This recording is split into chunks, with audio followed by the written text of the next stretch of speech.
and a tough responsibility, I know. I do a lot of that myself. I work with a number of organizations and schools and sometimes government as well, trying to make sure that our kids can find a path that will lead them to institutions other than correctional facilities. We have too much of that, and it's so unnecessary. But it's a highly profitable industry for those people who are investing in it. We've actually invested more in the last few years in correctional facilities than we have in educational facilities for kids. Wow. And the evidence of that is very obvious when we look at the populations in the schools and versus the populations of those who are in these other correctional institutions. I think it's difficult for the average person who's not involved with young people or people who are in difficulty with the legal system to really get a grasp on how serious the problem is. I think we almost have to have an individual child or young person to really look at their total experience and what their motivations are and get to know them. We sometimes talk about this as mentoring efforts, where we want to provide some guidance for these people who find themselves in difficulties that are beyond their ability to deal with it. I'm certain that I was one of those kids, and I think with the help of God and my grandmother, I'm a survivor for that. Where I grew up in Chicago on the South Side, and the days when I was growing up there, didn't have too many choices, but also didn't have too many distractions like kids have today. The distractions today are primarily sports and entertainment. When I go into a high school or even middle schools, and I ask the boys, what is it you would like to do to have for a career when you complete your education? And without a blink, the boys will say, I want to be a national football NBA player or a national basketball professional. And this is particularly interesting when most of these kids are maybe just a little bit taller than 5 feet. And for the girls, asking them what they would like to do, their number one priority is to be a pediatric specialist, or whatever the level of the profession is. And pediatrics is what they want to do. And asking them what do they expect to do with this particular qualification, and how much education was required for it, they really didn't know. They hadn't given that any thought. Which brings me around to give you a little bit of my personal background. When I was growing up, I'm often reminded of the day when Freddie West, who was a neighbor kid, we lived in the same apartment building. Freddie and I had both tried to enlist in the Marine Corps and the Navy when we were about 13. And of course they told us nicely, come back in a few years with your parents' permission and so on. And sure enough, about 2 years later, 2 years after that, we decided that we would try and enlist in the Army. And that day we went to a different recruiting station. We went to downtown Chicago, the big office where all the big happenings happened. And we went through the line for the combat engineers. And we had a choice. We could do combat engineers, or we could do something else like some other job, like driving a truck or working in a dining hall, a mess hall as we called them in those days. Anyway, we did the engineering part of it, and wound up going to be trained as demolition experts. They taught us how to blow up things, which was, if we had had that training a little bit earlier, before we came into service, we would have been dangerous. But anyway, later on I thought, and all of this was happening to me at a time when I was totally unprepared for it, like these young women who wanted to be pediatric specialists. Didn't have a clue what I would do if I enlisted in whatever branch they accepted me in. I knew that I would be a soldier, and I would be in uniform, and that I would be doing something for my country. There were many efforts during the next 5 or so years to question my ability to become a professional military person, and largely because of the Jim Crowism that was existing at that time throughout the country, the United States at that time. I think most of you are too young to really have known much about it, but it was pretty serious. And there was a study done by the Army War College in 1925 that said that the results of that dissertation was that black men were not very intelligent, and that's a very nice way of saying some of the other things that they had to say about us. We also didn't have the capacity to learn. We didn't have the capacity to show any leadership abilities. We could not even develop these abilities. We lacked motivation and so on. So, and obviously we lacked character to go along with that. So we were automatically candidates for the penal institutions before we signed up for anything. That was just part of our planned destiny. When we said that we wanted to learn how to fly, which every kid in America, every boy wanted to fly an airplane after they heard about World War II. And because our propaganda machine in this country was amazing. The enemy was the worst thing that ever walked on the face of the earth. And we Americans, we were the greatest that walked on the face of the earth. We had no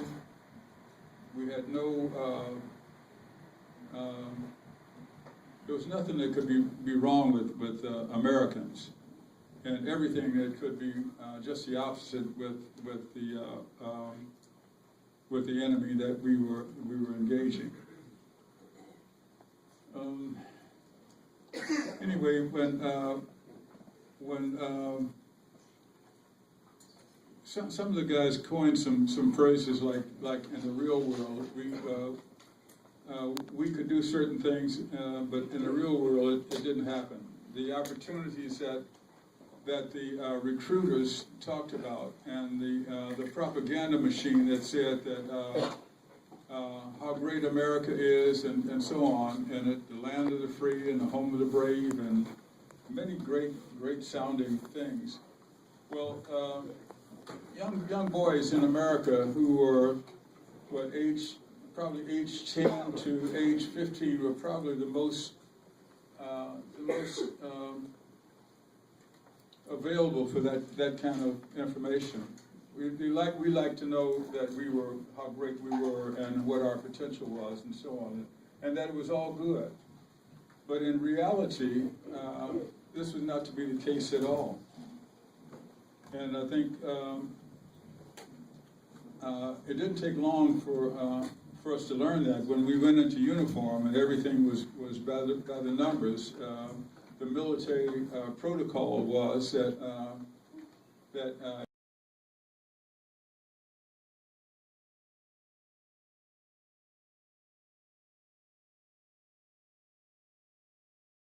and when you didn't conform to that, there was a lot of extra duty, we called it in those days. And that was like doing KP, kitchen police. It was like not just peeling potatoes and that, which was a popular way it was described, but it was digging in those great huge pots and vats and cleaning them out and cooking green eggs and I did a lot of KP because I stayed in difficulty a lot. When I transitioned from my gang in Chicago to the big gang in the United States Army, and that was a real transition. The Army had all of these resources, including the big guns and bombs and stuff like that, and they trained me to use it.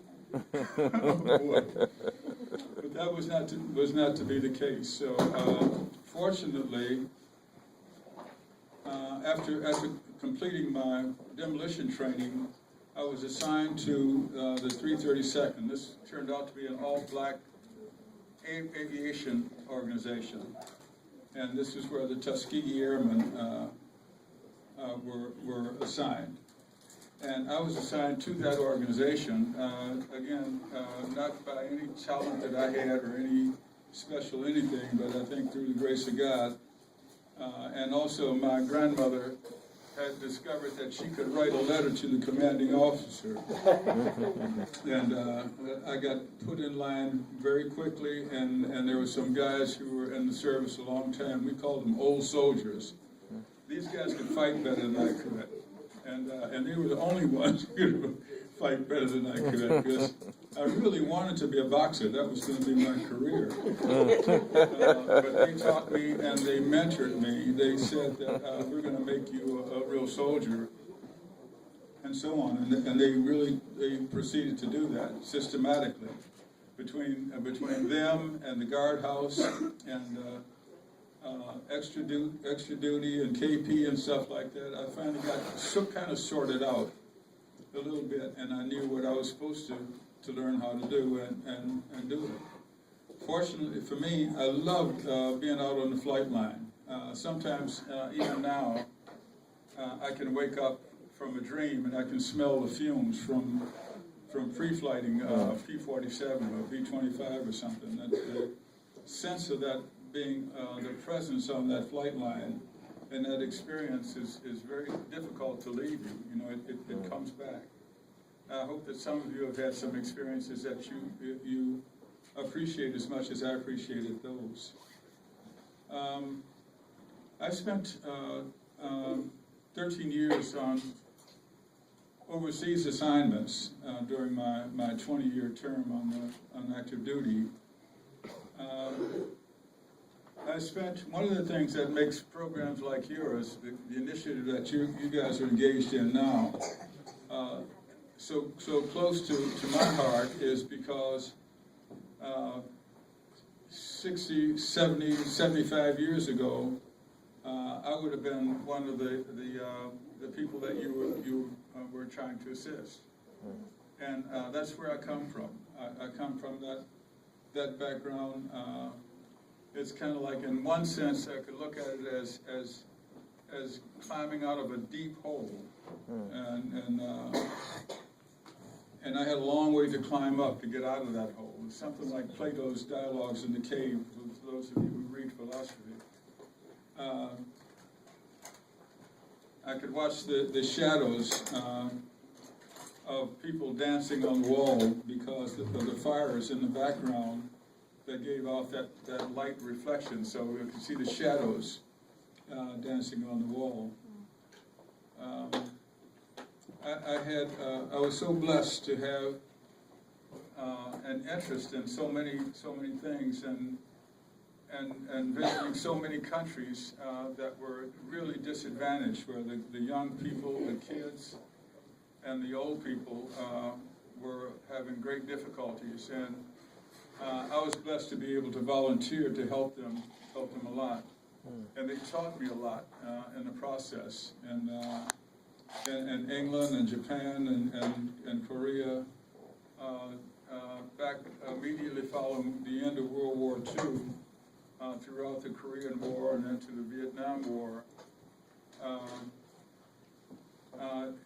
War is it leaves a whole country, and the poverty within that country is such that the people are damaged a lot. Again, I had the opportunity to volunteer to work with orphanages and working with children and seniors, and sure enough, I have not been able to change my MO. I find myself doing the same thing over and over again. From back 60 years ago in Japan, working with orphanages and that, and here today, I'm still not far from that. In fact, my chapter at Tuskegee Airman, we're looking at working with an orphanage here in Atlanta, and I think this is not what my intention was. My plan was to be a rich guy, like I would become a boxing champion and have a lot of money and be able to travel and do nice things. And I'm not anywhere close to that. So, and I'm not getting any closer. So, there's no matter how hard I try and how determined I am to do something else, God kind of reminds me that's not your decision to make. Your career is already planned, and you're going to go where you're supposed to go, whether you like it or not. And that's sort of where I am. So I'm not disappointed in that, because I feel that some good comes out of it. My efforts result in a better opportunity for a lot of people, kids and their families, and so on. And I'm very pleased with that. I'm not pleased with not having some more money, and I'd like to have my own airplane and be able to go where I want to go, and that kind of thing. That I'm not getting any closer to that. So, but I accept that, and I think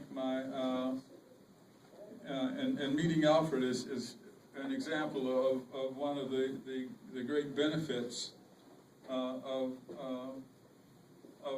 being open to the guidance that God provides for me, as it does for all of us.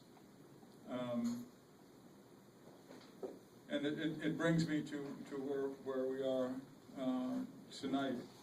When I agreed to come and speak with you all this evening, I wondered what you would be like, and I immediately found out how warm and friendly and how focused you must be to volunteer to do this kind of work. And I'm very pleased with that. I'm proud of where I will go from here. I'm sure I'm going to do some good things before I go to what we call the Lonely Eagles Club. That's where we transition to when we leave, when we get discharged from this life. The next step is that Lonely Eagles organization, where we go and fly with our old comrades. Anyway, it's been a real privilege to come and spend this time with you all, and I hope that I'll have another opportunity to come and speak to you and about something that I can get my hands on that shows that it's a contribution to the people that you're trying to serve. I'd like to be a part of that. And I think I've probably run out of my time, so I'm going to, again, thank you again, Reverend.